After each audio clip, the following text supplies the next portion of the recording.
सोचो, एक ऐसी खूबसूरत बीच जहाँ तुम सिर्फ चिल करने आए हो, लेकिन कुछ ही घंटों में तुम्हारा चेहरा, तुम्हारा शरीर, सब कुछ बूढ़े लोगों जैसा लगने लगे। हर घंटा तुम्हारी जिंदगी छीन रहा हो। क्या तुम वहाँ से बच के निकल पाओगे या बीच तुम्हारी अंतिम मंजिल बनेगी? ऐसा ही कुछ होता है हमारी आज की स्टोरी में। फिल्मी गुरु प्रस्तुत करता है ओल्ड। कहानी की शुरुआत में गाड़ी में एक परिवार को दिखाया जाता है जिसमें हस्बैंड का नाम गाई और वाइफ का नाम प्रिस्का होता है। ये दोनों डिवोर्स से पहले अपने दोनों बच्चों को आखिरी बार एक फैमिली ट्रिप पर ले जा रहे होते हैं। इनके बच्चों के नाम मैडॉक्स और ट्रेंट होते हैं। ये सब के सब एक रिजॉर्ट पहुंच जाते हैं। वहां पहुंचते ही सबको वेलकम ड्रिंक दिया जाता है। थोड़ी देर बाद ये एक और फैमिली से मिलते हैं जिसमें वाइफ का नाम क्रिस्टल होता है। क्रिस्टल का हस्बैंड एक सर्जन होता है और वो अपनी बेटी के साथ वहाँ आए होते हैं। जब सब लोग बैठकर बात कर रहे होते हैं तभी रिजॉर्ट का मैनेजर उनके पास आता है और सजेस्ट करता है कि उन्हें एक खूबसूरत बीच पर जरूर जाना चाहिए। रिजॉर्ट का मैनेजर वहाँ अपने भतीजे के साथ रहता है। मैडॉक्स और ट्रेंट की उस भतीजे से दोस्ती हो जाती है और वो सब मिलकर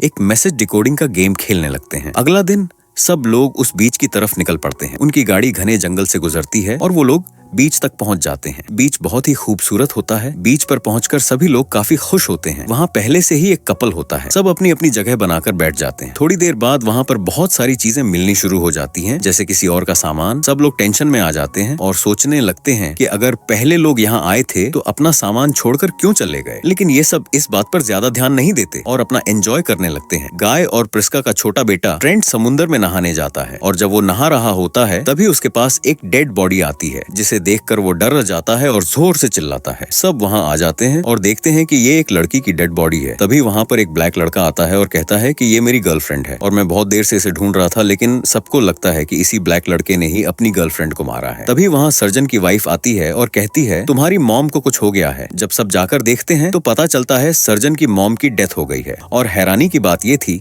कि अचानक से उनकी उम्र अचानक से बढ़ गई थी, जिस वजह से उनकी डेथ हो गई। ये सब सुनकर सब लोग शॉक में आ जाते हैं।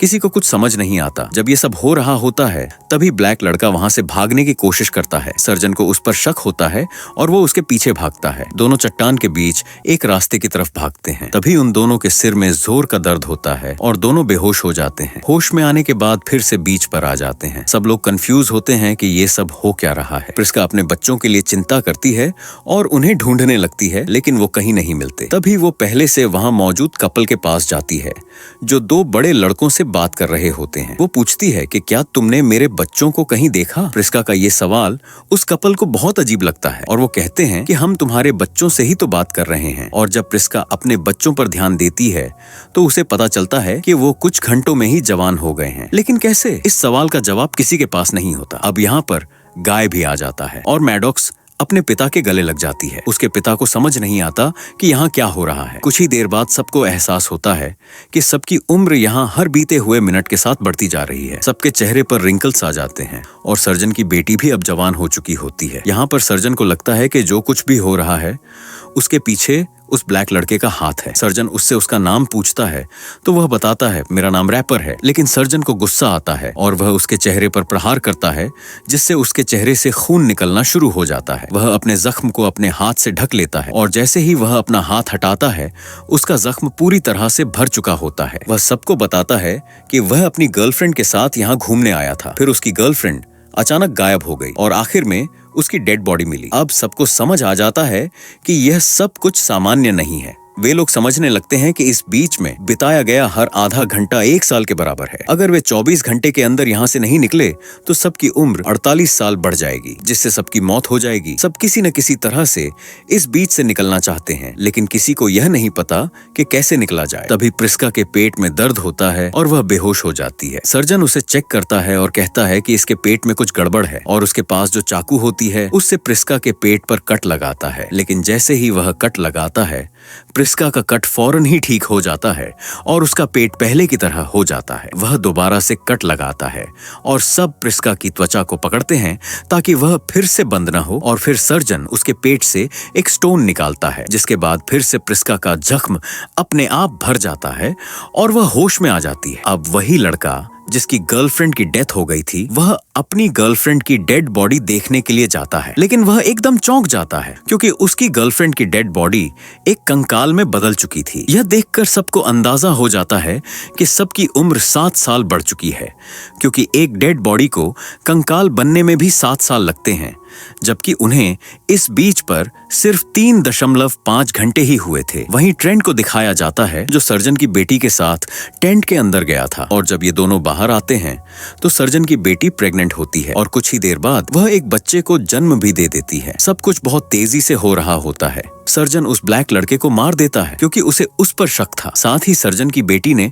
जिस बच्चे को जन्म दिया था उसकी भी मौत हो जाती है। साथ ही यहाँ जो कपल पहले से था उनमें से लड़के की डेड बॉडी भी पानी में मिलती है। ठीक इसके बाद उसकी पत्नी को भी दौरा पड़ता है, जिससे उसकी भी मौत हो जाती है। सर्जन की बेटी अब यहाँ से निकलना चाहती है, इसलिए वह चट्टान पर चढ़ना शुरू करती है, लेकिन जैसे ही वह ऊंचाई पर जाती है उसके सर में दर्द होना शुरू हो जाता है और वह ऊपर से गिर जाती है और उसकी मौत हो जाती है। अब जैसे जैसे वक्त बीत रहा है सबकी उम्र लगातार बढ़ती जा रही होती है। रात हो जाती है और सर्जन अपना दिमागी संतुलन खो चुका है और वो प्रिस्का के पति पर हमला कर देता है, लेकिन प्रिस्का अपने पति की मदद करती है और ये सब के सब आपस में लड़ते हुए घायल हो जाते हैं। इसके बाद सब के सब एक गुफा में जाते हैं जहाँ सर्जन की पत्नी पहले से होती है, लेकिन वो बहुत ज्यादा बीमार होती है और बीमारी के कारण उसकी भी मौत हो जाती है। और सुबह दिखाया जाता है कि सब के सब मर चुके हैं और यहाँ पर बस मैडॉक्स और उसका भाई ट्रेंट बचे हुए हैं। उन्हें समझ नहीं आता कि ये दोनों यहाँ से कैसे निकले। तभी देखते हैं कि इनके पास एक पेपर होता है जिस पर ये रिसोर्ट पर सर्जन के बेटे के साथ डिकोडिंग वाली गेम खेल रहे थे और इसमें एक कोडेड मैसेज होता है जिसे वो पढ़ने की कोशिश करते हैं। तब उन्हें समझ में आता है कि यहाँ से निकलने का एक ही रास्ता है, जो कि समुद्र की गहराई में जाना और बिना बेहोश हुए वहाँ से निकलना है, क्योंकि अभी तक इन्होंने जितने भी दूसरे रास्तों से निकलने की कोशिश की इनके सिर में दर्द हुआ था जिससे वो बेहोश हो गए थे। अब दोनों भाई बहन समुद्र के अंदर डाइव लगाते हैं और उसकी गहराइयों में जाना शुरू करते हैं, लेकिन तभी मैडॉक्स के कपड़े कहीं अटक जाते हैं और दोनों पानी से बाहर नहीं निकल पाते। वहीं दूर पहाड़ की चट्टान पर एक आदमी को दिखाया जाता है जो सबको दूरबीन से देख रहा होता है, और जब वो देखता है कि बीच पर अब कोई भी नहीं बचा तो वापस रिसोर्ट आ जाता है, जहाँ पर एक बहुत बड़ी लैब होती है और वो रिसोर्ट के मैनेजर को बताता है कि सब के सब मर गए हैं। दरअसल यहाँ पर मेडिकल का एक बहुत बड़ा एक्सपेरिमेंट हो रहा है। जब कोई भी गेस्ट इस रिसोर्ट पर आता है तो उसे वेलकम ड्रिंक पिलाई जाती है और उस मेडिकल ड्रिंक के अंदर वो मेडिकेशन थी। बीच पर टूरिस्ट्स को जो बीमारियां लग रही थीं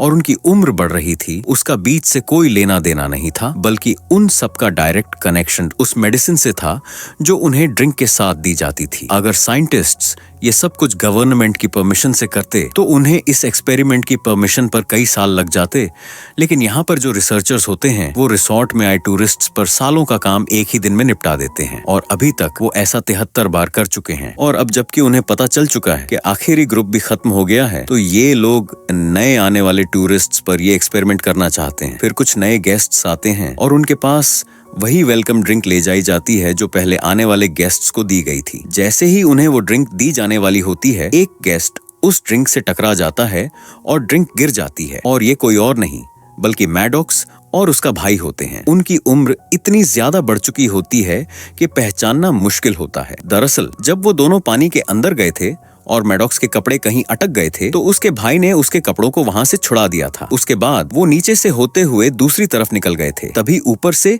एक हेलीकॉप्टर गुजरा था जिसने इन दोनों को रेस्क्यू कर लिया था। इस तरह उनकी जान बच गई थी। उनकी उम्र इतनी ज्यादा हो चुकी थी कि कोई उन्हें पहचान नहीं पाता। तभी वो रिसोर्ट के मैनेजर के भतीजे के पास जाते हैं जिसने पहले उन्हें सीक्रेट मैसेज दिया था। वो उस मैसेज को उससे दिखाते हैं और कहते हैं कि वो इस मैसेज को पुलिस के पास ले जाएंगे और रिसोर्ट की सारी सच्चाई बताएंगे। वो ये भी बताएंगे कि यहाँ से हर रोज कई लोग गायब होते हैं। इसके बाद वो अपने घर अपनी आंटी के पास जाने का फैसला करते हैं। इसी के साथ ये शानदार फिल्म यहीं पर खत्म हो जाती है।